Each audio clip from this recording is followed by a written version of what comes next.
Hello, Muniji. Hello, Yash. Welcome back. Yeah, welcome back. Thank you. So, thanks for the engaging session last time.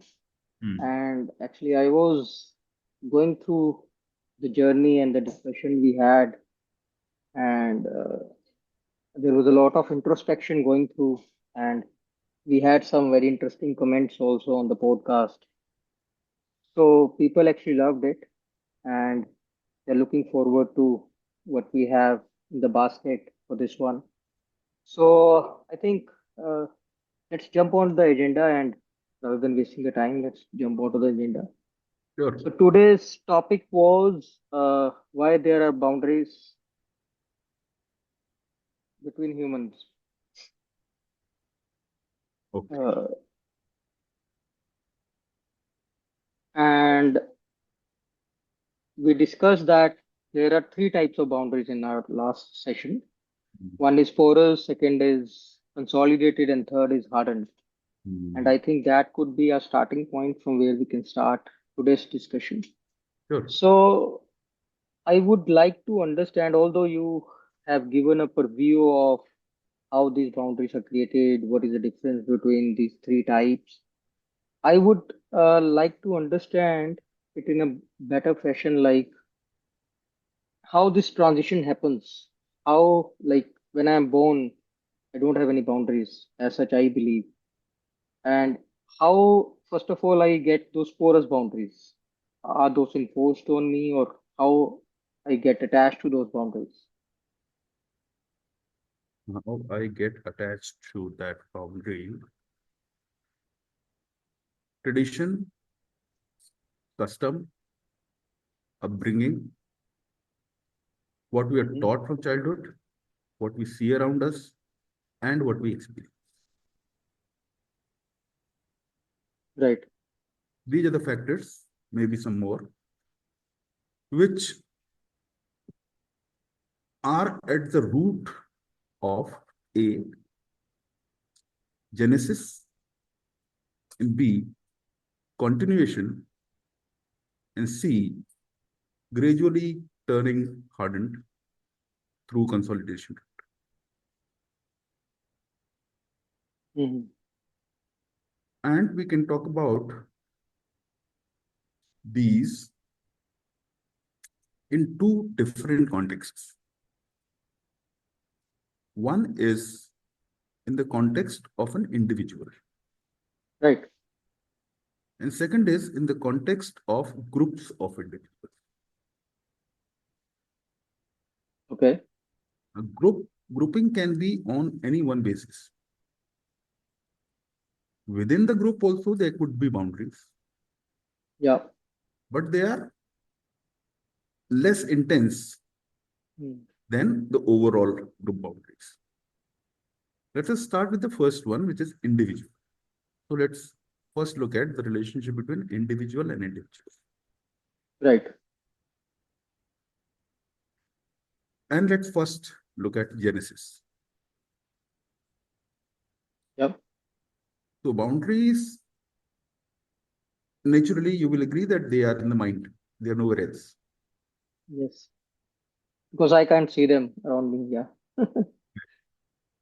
So because they are in mind, how do they reach the mind? Mm. So one is whatever I'm taught from the childhood, whatever I see. Based on that, I generate a belief system. Mm. And these boundaries are typically consolidated boundaries, Mm. alias prisons, beyond which I don't even perceive life. Mm. Mm. And So, hmm, sorry to interrupt. Actually, there is an interesting thought coming to my mind at this juncture. hmm, So, how do you believe school or education system plays a role in this? Because education system, if we see, it is something which is built to make you free or break your boundaries. But now what I am understanding is education system will put you in boundaries. So I'm just feeling confused here. so talking about education, school is not the only place where someone gets educated. Mm. Yeah. That's a minor role. Family, peer group, my parents' relationships with my neighbors, my parents' relationship with their relatives, everything the child is observing. He's not Yes. taught anything. Yes. Everything goes into his mind. So most boundaries actually get created by this observation in the early childhood. Mm. Yeah. Why that happens is because in that upbringing, when I go to school, the sweeper is not a human being. Mm.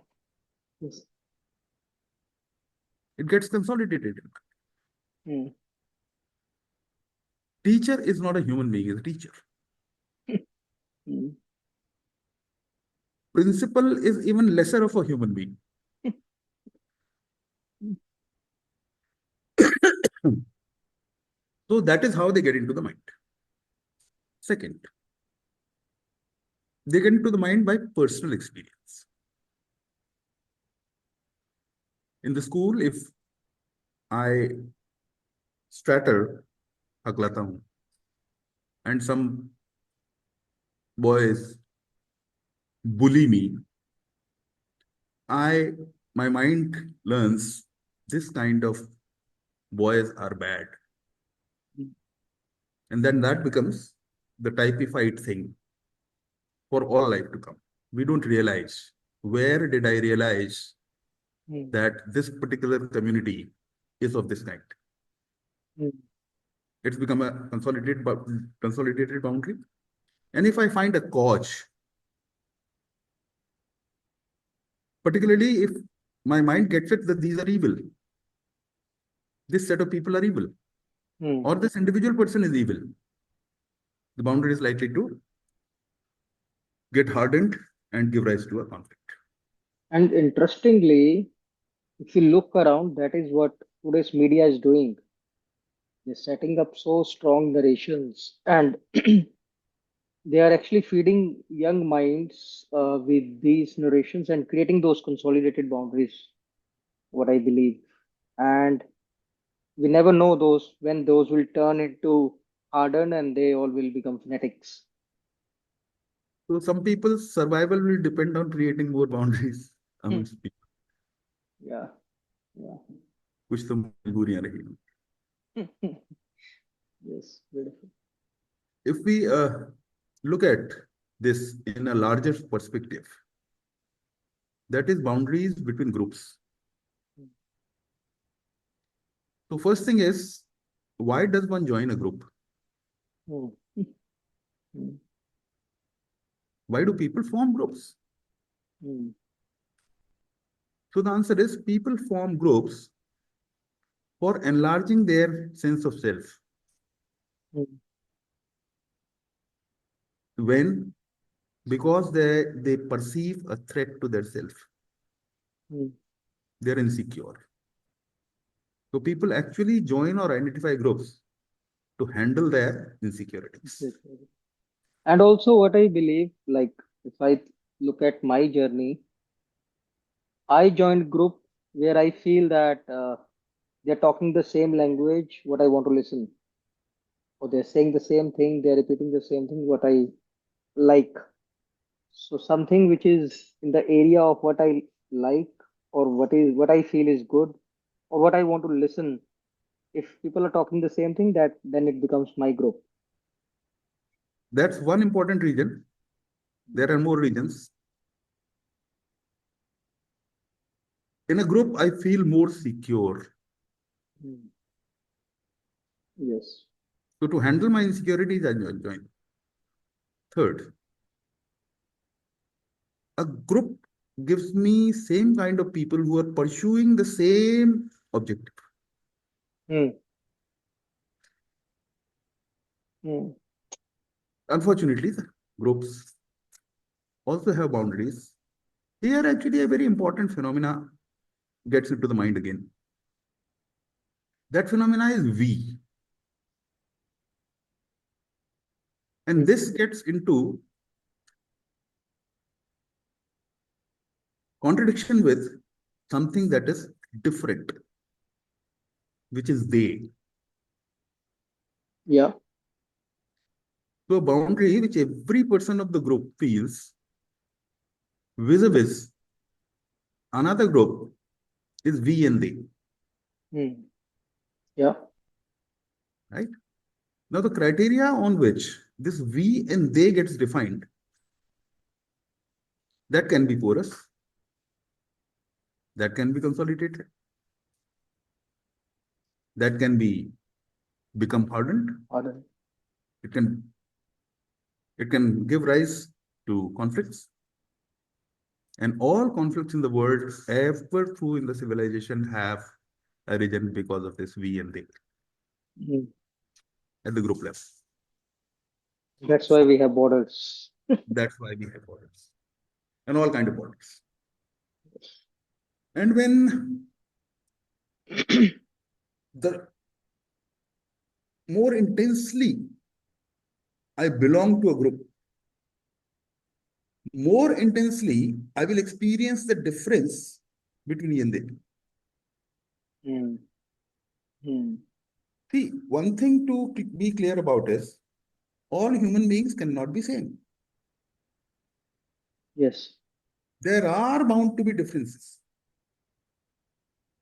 Somebody is taller, somebody is shorter, somebody's mind works better in math, somebody's handwork works better in bowling. The trouble starts when these differences become basis of my relationship with that person or with that group. Yes. So fundamentally, if you look at it, I'm perceiving something Mm. from my five indriyas from the moment I'm born. And this perception keeps on getting stored in the mind. Mm. Put Yes. together, put together, I start perceiving life in a certain Interesting. manner. Yes. I start perceiving people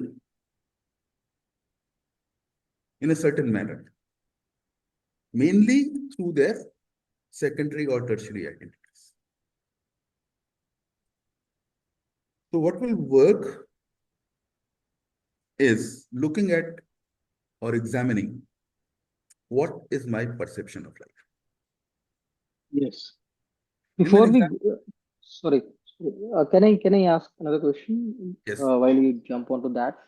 So before you jump onto that, I want to take focus back on that education system because I my reason for asking that question was from different perspective. I was looking at more as the rat race which we are all running. The education system, we get into that. We the most of the time what a kid is spending is in their school and then coming back home and then they're going through whatever they learned in the school, revising that, doing the homework, and going to tuitions nowadays. And so their whole childhood is spent in that education system. Uh, the impact of society and impact of parents is there, but what I believe, and that's where I want to be corrected, is that what I believe education system is playing a very major role, and why this type of education is not given in the schools where kids are taught to identify or maybe identify these boundaries and then understand that how they are creating a difference among themselves. Can means what could be the reason? What could be the reason that the current education system is structured in a way it is? okay. Education system is supposed to educate. Mm. Educate means vidya. There is a Sanskrit sloka which says, Sa Vidya Ya Vimuktaye. Education is that which frees. Yes. Now, coming to your point,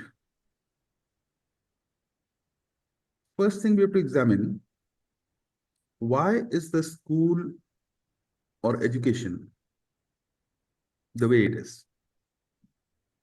Why does it exist at all? Yeah. Before that, can I ask you a question? Sure. Why did you go to school in the first place? And second, why did you continue in school and then college? I went to school because my parents put me into it. I was, I didn't have any choice actually at that time. I continued again from the same reason, I guess. But college, that was my personal choice, I would say, because for me, there was a choice that I can join business also, family business also. But I was more oriented towards doing a professional thing, a BTech, and get a job, get into some type of a professional stability and financial stability. So that was my reason to go get into a college. Wonderful. Let's examine this. We go to school because our parents send us to school because they are insecure. Hmm. We develop friends in school, so we continue. Eventually, the purpose becomes to have a good life. Yes. So essentially, the entire thing that the education system is catering is giving you some assurance that if you study, your life will be good. Hmm. Yeah. In other words, we study so that we can earn better. Right. Right. So, I mean, interestingly, if I take a minute, the modern school system generated in the time of industrial revolution, developed during the industrial revolution, and it was primarily to train the factory workers.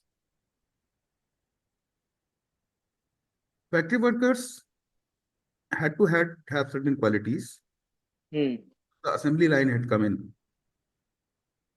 A, discipline. The school bell rings and everybody's in the class. Hmm. Yes. Yeah. Mill hooter sounds and everybody's on the job. Hmm. Second, the willingness to obey orders, Hmm. whatever the superior is giving, follow instructions. Mill worker has to do that, Hmm. and the student has to. And You're third, trained. You're trained to be like that. trained to do that. And third, this willingness to do the same thing over and over, over and over, over and over again Without questioning. without question. Hmm. That's what the Interesting. mill worker does. That's what the student is supposed to do. Yeah. So Yeah. primarily, the school, which is actually modeled on the model of a factory, is preparing factory workers. That's how the school system arose. Eventually, it turned out to be to find a good job, to advance in career. So, this human to human relationship is actually not the part of the agenda of the education system, nowhere. Hmm. Any other question? No, that's very interesting aspect. I never thought about it. Means I always thought that education is an essential part, and we are all pushed into it. I am pushing my kids into it, and probably they also will do the same thing. But we need to look at from the perspective where we should separate it into two parts. One is on a surface level that kid is going to a school, but you are not associating him with that education. You're associating him with the skills what he's learning. So that I think that is what society has to learn probably from this. And coming back to our agenda, sorry for taking this in a different direction because I had this thought in my mind and I thought I will ask. So coming back to our agenda of this call, boundaries between humans. So we already covered that how what is the genesis of those boundaries, how what are the difference between groups boundaries and individual boundaries. Now, I want just you to conclude and create a means join these two things and probably give an idea around how this creates a difference between a human. Suppose if I am a student, I am a kid, and the boundaries I can't see those boundaries as a let's say an adult. I can see those boundaries, and I am already into a state where I am into a hardened boundaries. But as a student or as a kid, when my boundaries are still consolidated, at that point also, why there is a difference? Like the example you took, when I'm a school kid, the peon in the school is not a human for me, or the principal is even a lesser a human. So how that thing comes into the picture means, although I understand the concept, I want it to be more clear because that is also the topic of our this call. Okay, so in the school, the science students look down upon the arts students. Yes, I can relate to that. Yeah. The St. Stephen's students look down upon, let's say, the Kirodimal students. Hmm. Yeah. Yeah. The IM graduates look down upon, say, etc. graduates. So that class differentiation, that we and they, Hmm. IITians are famous to look down upon any other engineer from any other college. Yes. Trained. The first thing my director told in his inaugural speech was, "You are the cream of the nation." And it got it to the head. So we and they, we and they, we and they. Continuous continuously perceiving we and they. We don't realize. We understand, we think it is truth. We think it is a fact. We don't realize how it is harming my freedom, not allowing me my self-expression, prisoning me within certain thoughts, Hmm. and wasting so much of my energy which I could otherwise utilize elsewhere. Yeah. Yeah. That's very powerful. I think that's very intense. I'm still going through that uh, the differentiation you created between an IIT and a normal engineer. I think that's very powerful. Like in if even if you don't go to the college level, in the school level also, the kid who is always coming first or the top three students, they create a you can say aura around them, and they see even the teachers create that aura around them. Like they are different from you all. So that differentiation not only they create, but it's created by the people around them as well, their parents, their teachers, their siblings, and everyone around them. And I think that also somehow enrich their boundaries.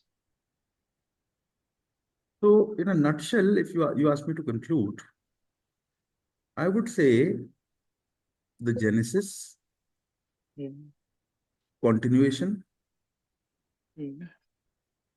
and getting driven by those boundaries is because the way I perceive life as part of my overall upbringing. That's a very interesting conclusion, I think.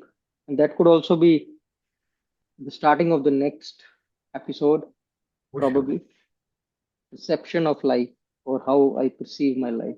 Beautiful. No, it's a very thought-provoking session. I think there are many new things which I need to introspect on, and probably uh, I'm already excited about our next episode and next discussion on this. And yeah, I hope the audience who will listen to it have the same feeling. And please feel free to share your feedback and comments that encourage us and that give us more encouragement to do better in this area. Yeah, thank you. Thank you Thanks, for Gunesh. listening. Thank you for listening, Yashpal. Very few people who have a capacity to listen. Thanks, sir. I am all ears. Okay. Okay, Bye good bye. night. Bye.